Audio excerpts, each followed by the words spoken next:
Terima kasih teman-teman telah bergabung di acara rilis survei nasional Puspol Indonesia. Berikutnya kami persilakan ke Pak Doni Ahmad Munir, Ketua DPP 3. Beliau adalah Bupati Sumedang juga. Jadi kemarin kita direkomendasikan oleh Pak Sekjen Pak Arwani. Jadi Pak Doni yang mewakili P3.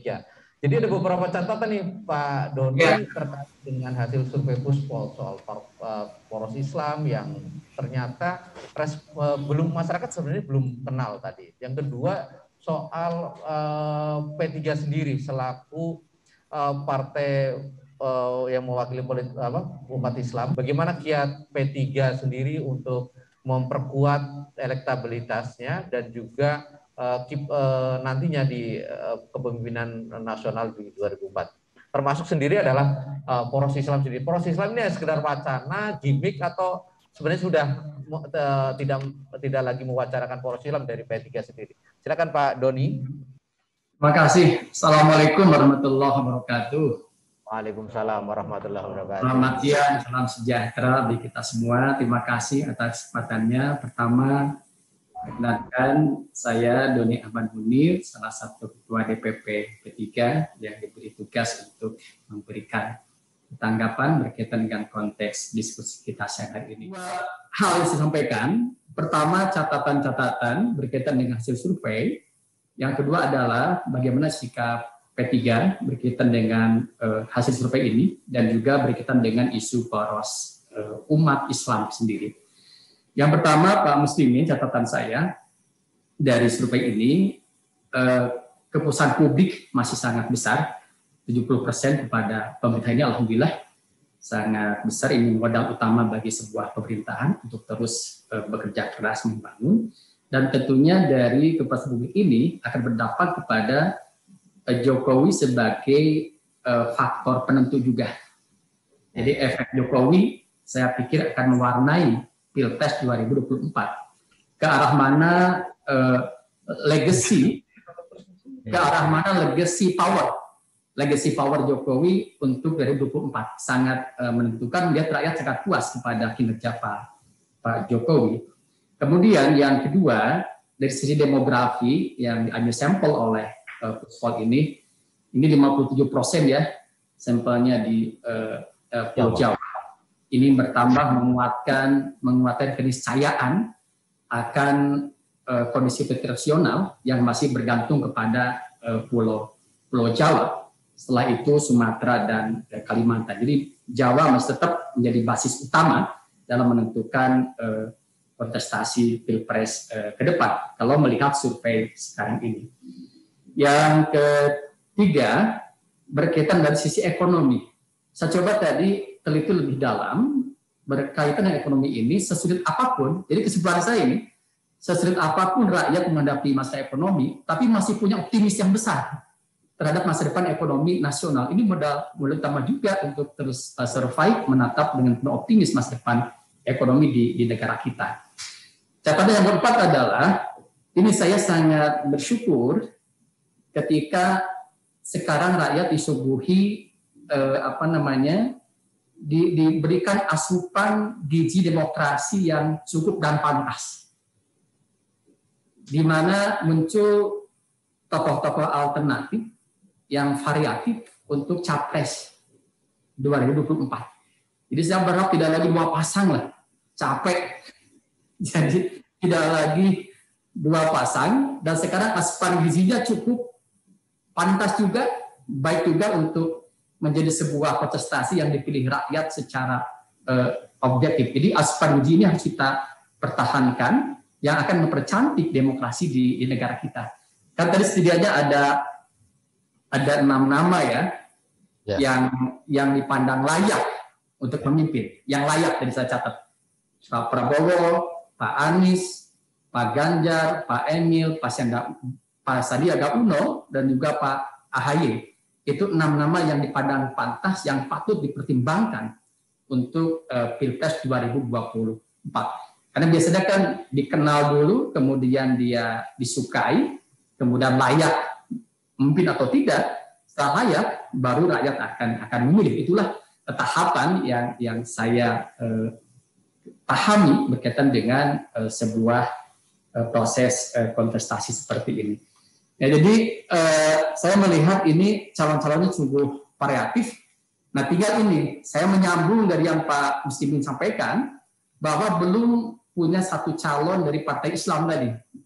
Jadi PKB tadi sampaikan ke Prabowo dan Pak Ganjar. Kemudian PAN, PKS itu lebih kepada Pak Anies. Yang ketiga ini surprise juga ke Pak Ridwan Kamil ya. Kecenderungan pemilih P3 itu kepada Ridwan Kamil. Cuma sebenarnya kalau nanti Partai Islam diikhtiarkan bisa mewujud, ini bagaimana strategi mengkombinasikan pasangan calon. Jadi ini, jadi strategi mengkombinasikan pasangan calon akan sangat menentukan. Harus betul-betul teliti, harus betul-betul jeli, karena dengan kombinasi ini akan menentukan siapa menang. Apakah akan terjadi misalnya Pak Anies dengan Pak Emil misalnya, ini akan kuat berlawanan dengan Pak Prabowo dan Mbak Puan misalnya. Tambah lagi Pak Muhaimin dengan AHY misalnya, atau siapa. Tapi ini menentukan kombinasi ini, saya pikir akan menentukan siapa pemenang ke depannya. Walaupun ini masih cair ya, masih lama. Jadi Pak Zul, Pak Erlangga masih banyak waktu untuk bagi saya pun ya Pak Soeharto ketua partai masih ada waktu juga, atau siapa nanti ada kuda-kuda hitam di tengah jalan bisa muncul tiba-tiba menyalip lah. Jadi akan banyak Valentino Rossi nanti untuk menyalip beberapa nama. Kemudian Bu dan Bapak yang saya hormati, beberapa catatan selanjutnya dari saya adalah ini tokoh-tokoh regional. Tokoh-tokoh regional yang menjadi kunci di wilayahnya masing-masing, dan ini akan mengiringi dinamika elektoral. Jadi bagaimana elektoral opportunity biasa diambil oleh kunci-kunci tokoh-tokoh regional yang sudah teruji, terbukti memimpin daerahnya. Ini akan jadi kunci juga. Pak Anies, Pak Emil, Pak Ganjar, ini 3 orang yang memegang kunci regionnya, daerahnya, provinsinya, yang akan menjadi penentu juga. Para kepala daerah yang terbukti dan teruji. Nah, ini beberapa catatan saya berkaitan dengan survei hari ini yang luar biasa dari Pistol. Saya sangat sangat enak untuk menyimaknya, enak untuk mengkajinya dan follow up-nya. Enggak, betul ya. Kemudian Ibu dan Bapak yang saya hormati, bagian yang kedua adalah bagaimana sikap P3 menghadapi hasil survei ini. Nah, ini tantangan terbesar bagi kami. Tantangan terbesar bagi kami adalah tadi yang luar biasa. Bahkan saya mendapatkan pemacu dan motivasi sebagai partai yang berpihak pada Islam. P3 masih bawah Gerindra. Ya. Padahal Pak Sugiono sendiri berkata saya nasionalis. Luar biasa. Ini masih efek pilpres kayaknya Pak Sugiono. Iya. Jadi nomor 1 kan PKB ya, PKB, 2 PKS, ketiga Gerindra, 4 P3 yang mewakili aspirasi umat Islam atau berpihak kepada umat. Ini tantangan bagi kami. Bagaimana tadi Islamnya tidak hanya Islam simbol, tapi Islam kepada basic Islam sebagai basic moral perjuangan, nilai-nilai dipakai dalam memberikan program yang konkret, yang real, mengatasi persoalan rakyat, mendapatkan memberikan kemanfaatan pada rakyat sebagaimana Pak Zulfikar sampaikan tadi. Islam yang diimplementasi nilai-nilainya dalam konteks kebangsaan dan kenegaraan dalam bingkai NKRI tentunya itu. Jadi jangan sampai kok kalau saya P3 sendiri koalisi dengan Partai Nasionalis, orang nggak ada yang misalnya nggak ada yang komentari.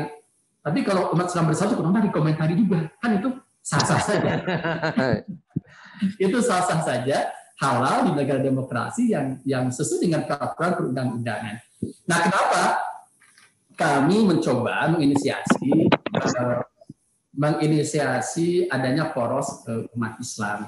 Begini Bapak yang saya hormati, memang ada harapan umat Islam menginginkan partai-partai Islam bersatu. Harapan ini tentunya harus kami sambut dengan baik, dengan mengikhtiarkan untuk berjuang, berkomunikasi, berkoordinasi dengan partai-partai Islam yang ada. Bagaimana menangkap aspirasi rakyat, kemudian kita follow up.